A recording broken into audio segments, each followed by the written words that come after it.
आज के मुख्य समाचार। कुत्तों का आतंक 36 लोगों को काटा। ऐतिहासिक आइस स्केटिंग रिंक में सत्र की तैयारियां शुरू।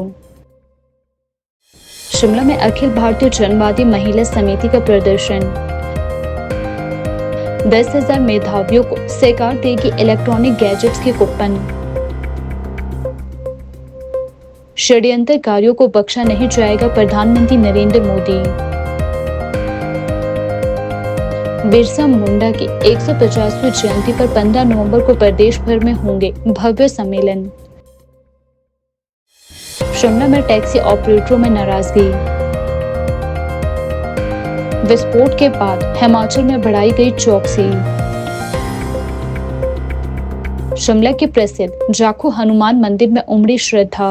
अब समाचार विस्तार से। ऐतिहासिक आइस स्केटिंग रिंग में आगामी सत्र की तैयारियां शुरू हो गई है। ग्राउंड की सफाई का कार्य जोर शोर से जारी है।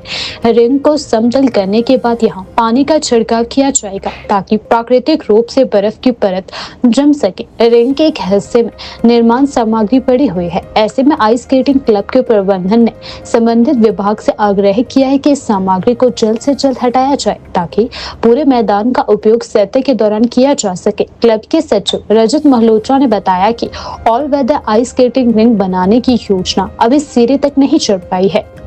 रेफ्रिजरेशन प्लांट स्थापित न होने के कारण इस बार भी बर्फ प्राकृतिक रूप से ही जमाई जाएगी।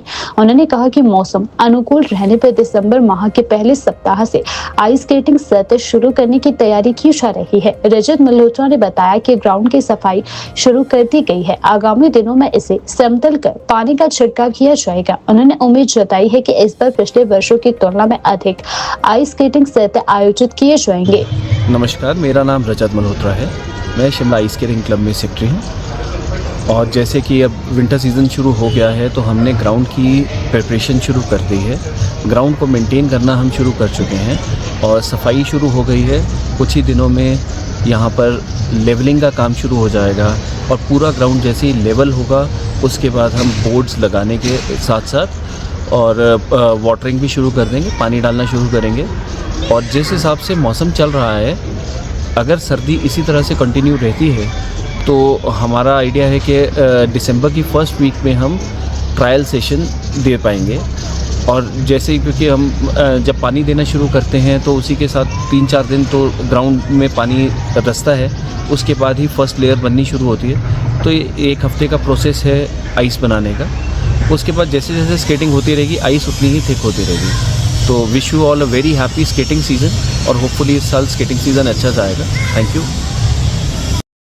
दिल्ली के लाल किला मेट्रो स्टेशन के पास एक कार में हुए विस्फोट के बाद देश भर में सुरक्षा एजेंसियां अलर्ट मोड पर है। घटना के बाद दिल्ली, एनसीआर, हिमाचल प्रदेश, उत्तर प्रदेश, हरियाणा, मुंबई और उत्तराखंड सहित कई राज्यों में हाई अलर्ट घोषित कर दिया गया है। केंद्रीय एजेंसियों ने रेलवे स्टेशन, बस अड्डों, हवाई अड्डों, धार्मिक स्थलों पर सघन निगरानी के निर्देश दिए हैं। वहीं सीमावर्ती और संवेदनशील जिलों में विशेष चौकसी बरती जा रही है। खुफिया एजेंसियों और फील्ड स्टाफ को संदिग्ध वाहनों, लावारिस वस्तुओं और असामान्य गतिविधियों पर पैनी नजर रखने के निर्देश भी जारी कर दिए हैं। इसी के तहत हिमाचल प्रदेश में भी सुरक्षा व्यवस्था कड़ी कर दी गई है। राजधानी शिमला के प्रवेश द्वार, शोघी सहित अन्य जिलों में वाहनों की कड़ी चेकिंग की जा रही है। हिमाचल पुलिस ने नागरिकों के लिए एडवाइजरी जारी की है और लोगों से सतर्क रहने की अपील की है। पुलिस के अनुसार दिल्ली में विस्फोट और फरीदाबाद में बड़ी मात्रा में संदिग्ध विस्फोटक सामग्री की बरामदगी के मद्देनजर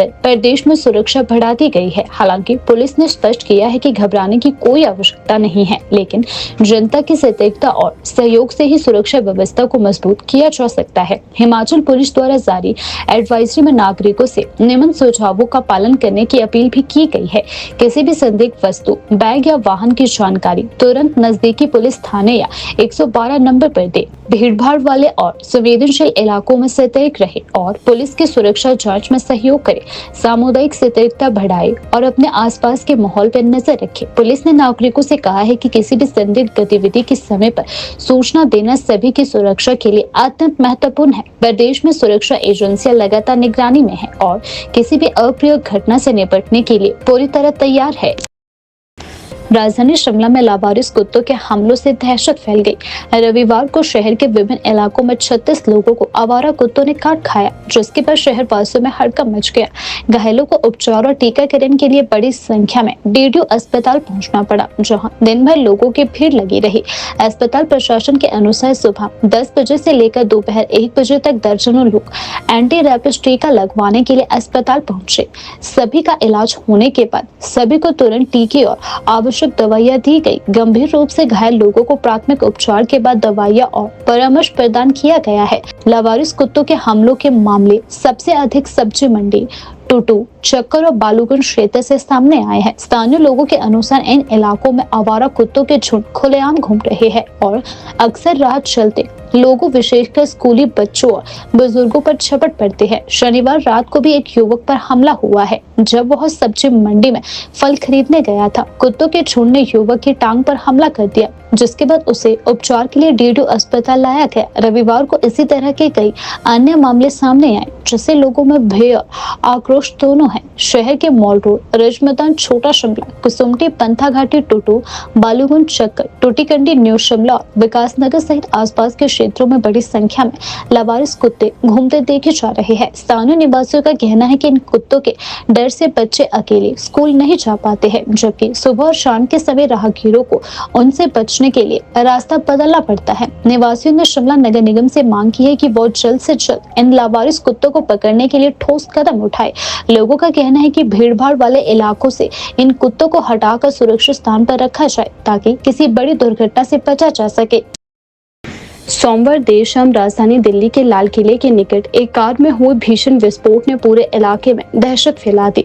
शाम करीब 7 बजे हुए इस जोरदार धमाके से न केवल कार में आग लगी, बल्कि आसपास खड़ी कई अन्य गाड़ियां भी इसकी चपेट में आ गई। इस भयानक हादसे में 11 लोगों की मौत हो गई, जबकि 20 से अधिक लोग घायल बताए जा रहे हैं। घायलों को नजदीकी अस्पतालों में भर्ती करवाया गया है। धमाके के बाद पुलिस विभाग मौके पर पहुंचा और इलाके को पूरी तरह से सील कर दिया गया है। जांच एजेंसियां धमाके के कारणों की पड़ताल में जुट गई है। प्रारंभिक जांच में विस्फोटक सामग्री के उपयोग की आशंका जताई जा रही है। घटना के बाद राजनीतिक हलकों में भी हलचल मच गई। प्रधानमंत्री नरेंद्र मोदी, जो इस समय भूटान दौरे पर है, उन्होंने इस घटना पर गहरी संवेदना व्यक्त की। उन्होंने कहा, दिल्ली में हुए विस्फोट में अपने प्रियजनों को खोने वालों के प्रति मेरी संवेदनाएं हैं। घायलों के शीघ्र स्वस्थ होने की कामना करता हूं। प्रभावित लोगों की सहायता के लिए अधिकारी तत्परता से कार्य कर रहे हैं। प्रधानमंत्री ने आगे कहा, वह गृह मंत्री अमित शाह और अन्य वरिष्ठ अधिकारियों के साथ लगातार स्थिति की समीक्षा कर रही है। उन्होंने स्पष्ट संदेश दिया कि जो इस धमाके के पीछे षड्यंत्रकारी है, उन्हें किसी भी सूरत में बख्शा नहीं जाएगा। मोदी ने यह भी बताया कि वह पिछली रात भर जांच एजेंसियों, महत्वपूर्ण अधिकारियों से संपर्क में थे और इस मामले की गहराई से जांच चल रही थी। वहीं गृह मंत्री अमित शाह ने भी इस घटना की निंदा करते हुए कहा कि दोषियों को जल्द बेनकाब किया जाएगा और कड़ी से कड़ी कार्यवाही की जाएगी। फिलहाल सुरक्षा एजेंसियों ने दिल्ली एनसीआर में हाई अलर्ट जारी कर दिया है। सभी के मन को व्यथित कर दिया है। मैं पीड़ित परिवारों का दुख समझता हूं। आज पूरा देश उनके साथ खड़ा है। भारतीय जनता पार्टी भगवान बिरसा मुंडा की 150वीं जयंती पर 15 नवंबर को प्रदेश भर की सभी जिलों में भव्य जिला स्तरीय सम्मेलन आयोजित करेगी। कार्यक्रम के संयोजक के रूप में पूर्व प्रदेश महामंत्री एवं भाजपा मुख्य प्रवक्ता त्रिलोक कपूर को जिम्मेदारी सौंपी गई है। यह जानकारी भाजपा अनुसूचित जनजाति मोर्चा के प्रदेश अध्यक्ष सुनील नेगी ने शिमला में दी। उन्होंने बताया कि प्रत्येक जिले में प्रदेश स्तरीय नेता मुख्य वक्ता के रूप में भाग लेंगे और भगवान बिरसा मुंडा के संघर्ष, जीवन और आदिवासी समाज के उत्थान में योगदान पर विचार प्रस्तुत करेंगे। सुनील नेगी ने कहा कि प्रधानमंत्री नरेंद्र मोदी के नेतृत्व में भाजपा सरकार जनजातीय समाज के विकास के लिए समर्पित है। 15 नवंबर को प्रदेश भर में जनजातीय गौरव दिवस के रूप में मनाया जाएगा। भगवान बिरसा मुंडा जी की 150वीं जयंती पूरे देश भर में श्रद्धा और उत्साह के साथ मनाई जा रही है। उसी के निमित्त भारतीय जनता पार्टी शीर्ष नेतृत्व द्वारा के आदेश अनुसार प्रदेश के में भी सभी जिलों में भारतीय जनता अनुसूचित जनजाति मोर्चा सम्मेलन का आयोजन कर रही है। पार्टी की ओर से हमारे कार्यक्रम के संयोजक, वरिष्ठ नेता, पूर्व में रहे प्रदेश के महामंत्री, वर्तमान में भारतीय जनता प्रदेश के मुख्य प्रवक्ता आदरणीय त्रिलोक कपूर जी इस कार्यक्रम को देख रहे हैं। 15 नवंबर के दिन सभी जिलों में भगवान बिरसा मुंडा जी की 150वीं जयंती का जो सम्मेलन श्रद्धा और उल्लास के साथ सभी जिलों में मनाया जाएगा, उसके लिए प्रदेश में कार्यक्रम के निमित्त हमने प्रदेश के संयोजक, सह संयोजक और जिला में सभी जिलों में प्रदेश की ओर से, जनजाति मोर्चा की ओर से संयोजकों की भी नियुक्ति की है। आप सभी के ध्यान में लाना चाहूँगा, भगवान बिरसा मुंडा जी का जन्म 15 नवंबर 1875 में झारखंड के उलातू नामक स्थान में उनका जन्म हुआ। उनका जीवन काल का जो संघर्ष महज 25 साल का रहा, फिर भी उन्होंने समाज को, जनजाति समाज को जो पहचान दिलाई, इसके लिए करोड़ों लोगों के लिए एक आज भी प्रेरणा का विषय है। भगवान बिरसा मुंडा जी उस वक्त सामने आए जब देश में गरीबी थी, अंग्रेजी कानून और अंग्रेजी राज हावी थी, जंगलों के नियम बदल चुके थे और लोगों द्वारा जमीनें छीने जा रही थी और अंधविश्वास बहुत गहरा था। और भगवान बिरसा मुंडा जी का संघर्ष इतने छोटे से आयु में ही उन्होंने चुनौतियों को समझा और एक नई दिशा दी, जो आज हमारे समाज के लिए एक बहुत प्रेरणा का विषय है। और हम सबको उनकी जीवनी को ठीक से पढ़कर उसको समझना चाहिए कि इतना बड़ा संघर्ष जब जनजाति समाज के लिए उन्होंने जो दबी उनकी जो स्वाभिमान थी उसको जो है उनको सामने लाने का प्रयास किया। और भगवान बिरसा मुंडा जी वैद्य भी थे और वो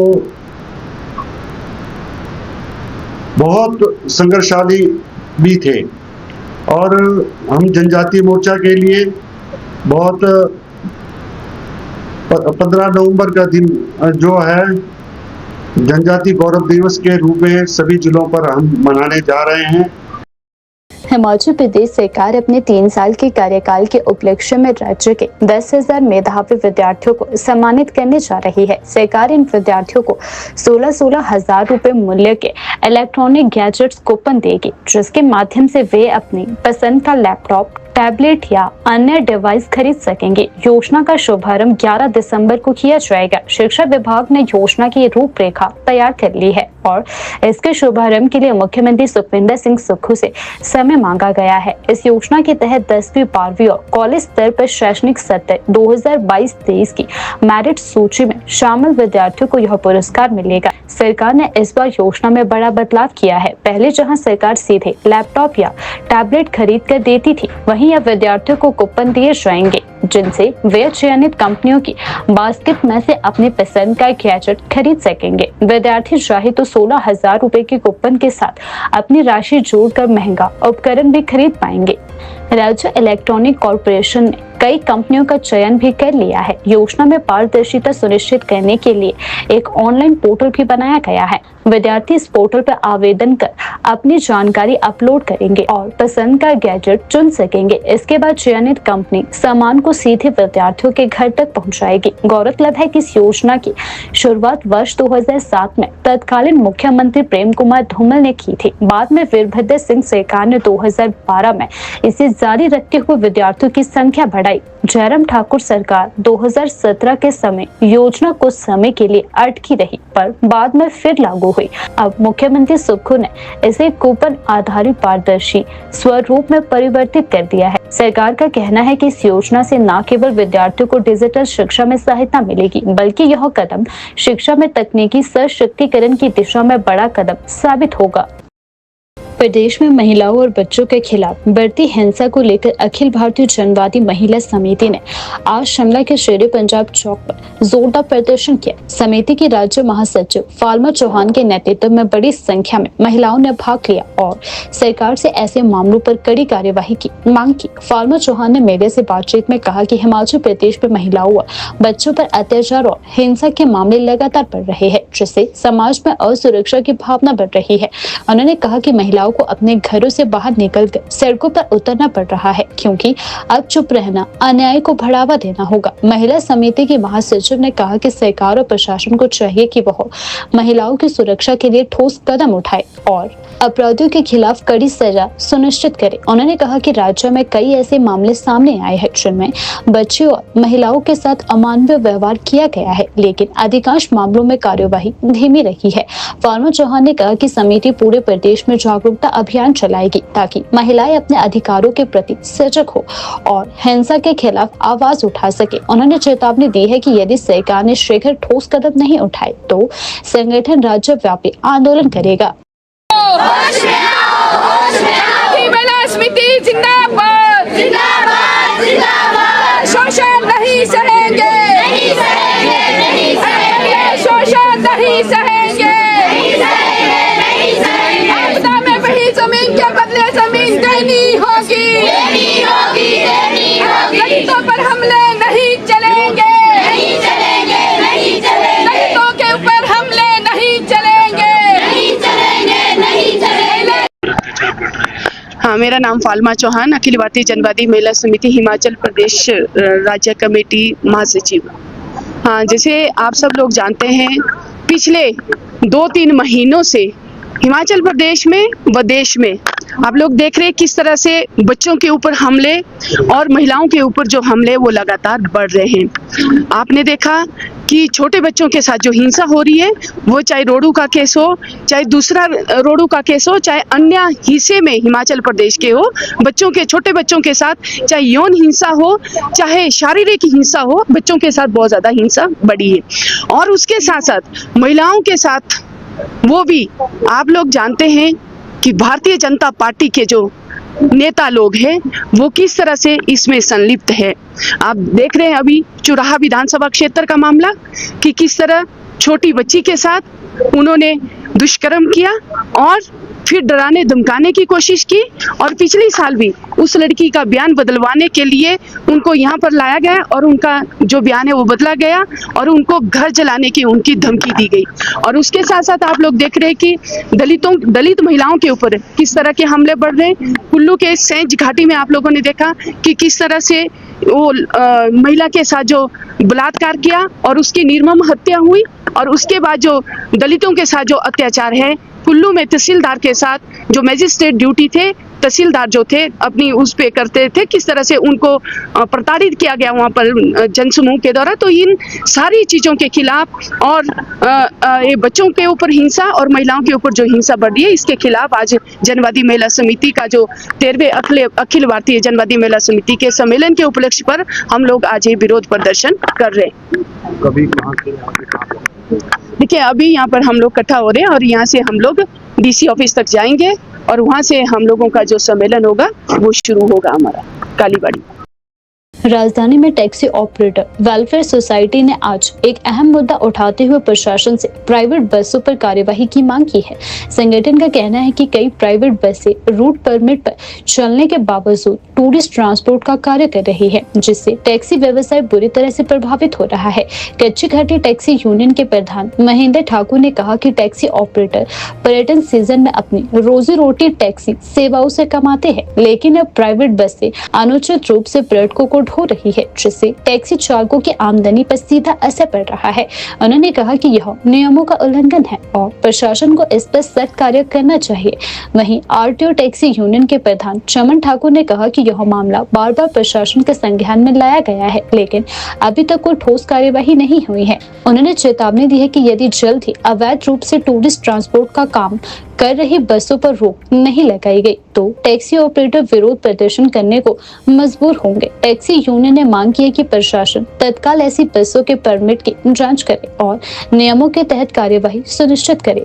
मैं महेंद्र ठाकुर सर, आज राजधानी वेलफेयर टैक्सी यूनियन है जो डिप्टी डायरेक्टर जी से मिले शिमला में, जो ट्रांसपोर्ट विभाग के हैं।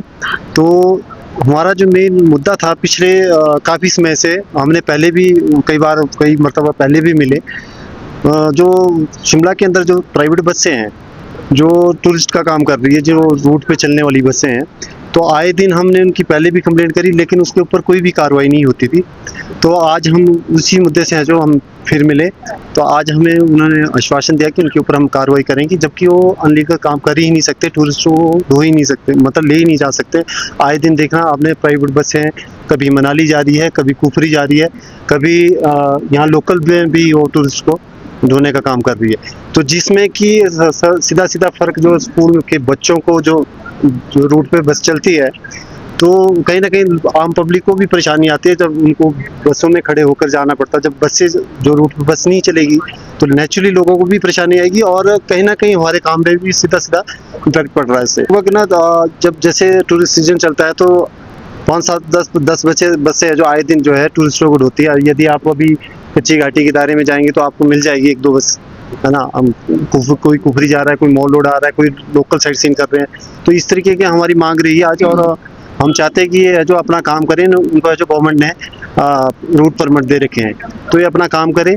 हम उस विषय में से जो आज मिले थे और तो इनके ऊपर है जो हमें आश्वासन दिया है डिप्टी डायरेक्टर जी ने कि हम इनके ऊपर है जो सख्त कार्रवाई करेंगे। तो बिल्कुल सर, पर्पस के लिए मिले हैं और काम कुछ और करना है। बिल्कुल सर, ये जो है ना मिली वक्त के कारण कुछ भी नहीं होता है, क्योंकि इसे ऊपर से लेकर सेटिंग होती है सारी, क्योंकि वो विदाउट परमिशन भी जाते हैं। जब हम कभी कॉल करते हैं आरटीओ ऑफिस में तो वहाँ से जवाब आता है कि इनको परमिशन मिली है, तो जब उनको परमिशन मांगी जाती है तो परमिशन नहीं देते, क्योंकि वो सारी सेटिंग के कारण जो ये सब चीज़ें हो रही है। और तो हमने आज जब मिले तो हमने ये सारी बातें उनके सामने रखी, तो ये विदाउट सेटिंग कोई भी काम नहीं होता है। तो कहीं ना कहीं इसके लिए प्रशासन जिम्मेवार है।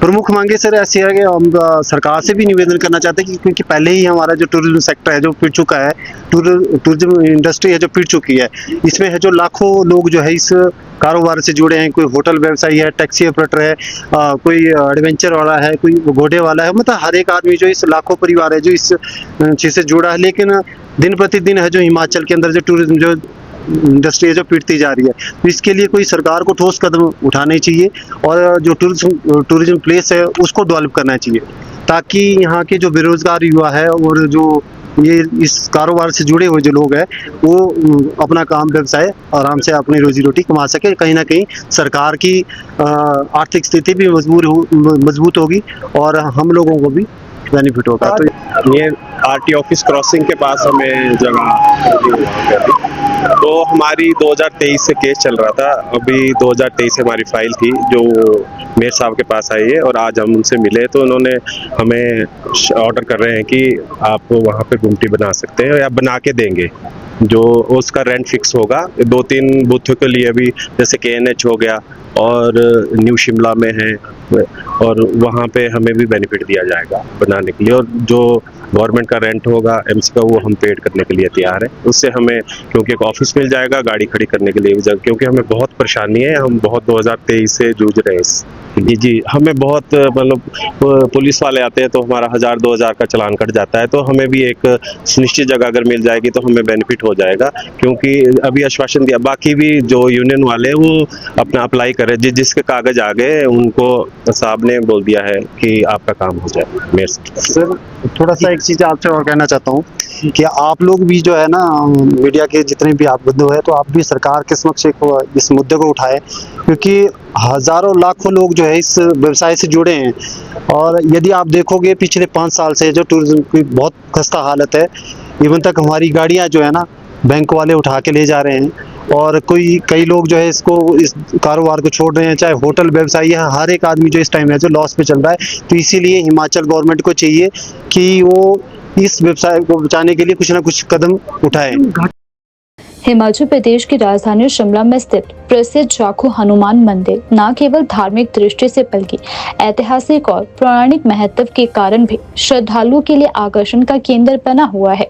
मंदिर के मुख्य पुजारी पंडित बीपी शर्मा ने बताया कि यहाँ आने वाले श्रद्धालुओं को मन की शांति और नकारात्मक ऊर्जा से मुक्ति का अनुभव होता है। मंदिर के पुजारी ने बताया कि यहाँ आकर एक सकारात्मक बदलाव देखने को मिलता है। मंदिर के पुजारी ने बताया कि यह मंदिर अत्यंत प्राचीन है और इसका संबंध रामायण काल से जुड़ा हुआ है। धार्मिक मान्यता के अनुसार जब लक्ष्मण जी युद्ध के दौरान मूर्छित हो गए थे, तब भगवान हनुमान संजीवनी बूटी लाने हिमालय की ओर निकले थे। उसी दौरान उन्होंने इस स्थान पर विश्राम किया। वही स्थान आज जाखू हनुमान मंदिर के नाम से विख्यात है। मंदिर परिसर में 2010 में स्थापित विशाल हनुमान जी की मूर्ति श्रद्धालुओं के आकर्षण का मुख्य केंद्र है। यह मूर्ति शिमला के कई हिस्सों से दिखाई देती है और हनुमान भक्तों के लिए शक्ति, भक्ति और आस्था का प्रतीक बनी हुई है।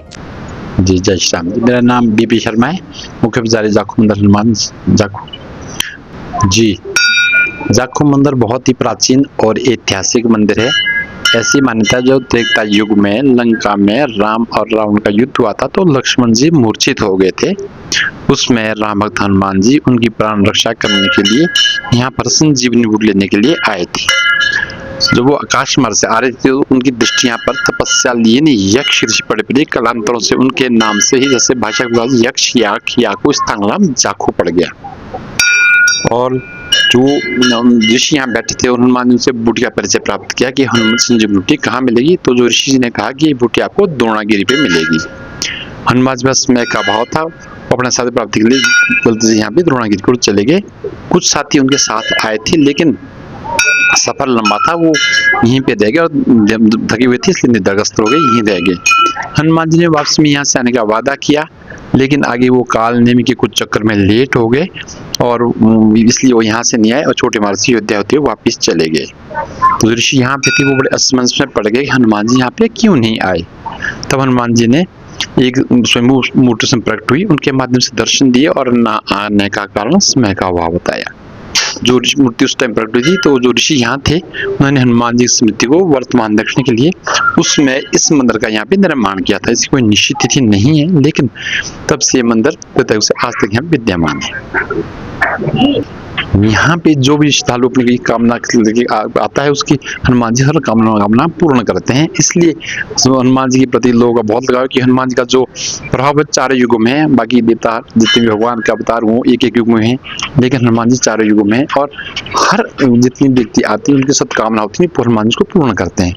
इसलिए जो श्रद्धालु है हनुमान जी तरफ ज्यादा अट्रैक्टिव रहते हैं और उनकी पूजा अर्चना करके अपनी कामना की पूर्ति करते हैं। जी देखिए, ऐसा जो हनुमान जी सच्चे में प्रार्थना करते हैं, जो ऐसे यहाँ पे किसी को भी तरह का प्रभाव होता है, नेगेटिव प्रभाव, उसको हनुमान जी अपने आप यहाँ आते ही वो दूर हो जाता है, क्योंकि यहाँ पे इस मंदिर में बहुत ज्यादा पॉजिटिव वाइब्रेशन है और जब कोई नेगेटिव कोई थोड़ा बहुत प्रभाव यहाँ पे होता है वैसे ही समाप्त हो जाता है। जहाँ पे जिसका ज्यादा प्रभाव होता है ना, छोटी चीजों से वैसे समाप्त हो जाती है। तो इसलिए वहाँ पे जो भी ऐसे आते हैं उनको बड़ा फायदा होता है और वो वहाँ पे स्टिक होकर जाते हैं श्रद्धालु मैक्सिमम जो नेगेटिव वाइब्रेशन से या किसी दूर प्रेत से पीड़ित होते हैं।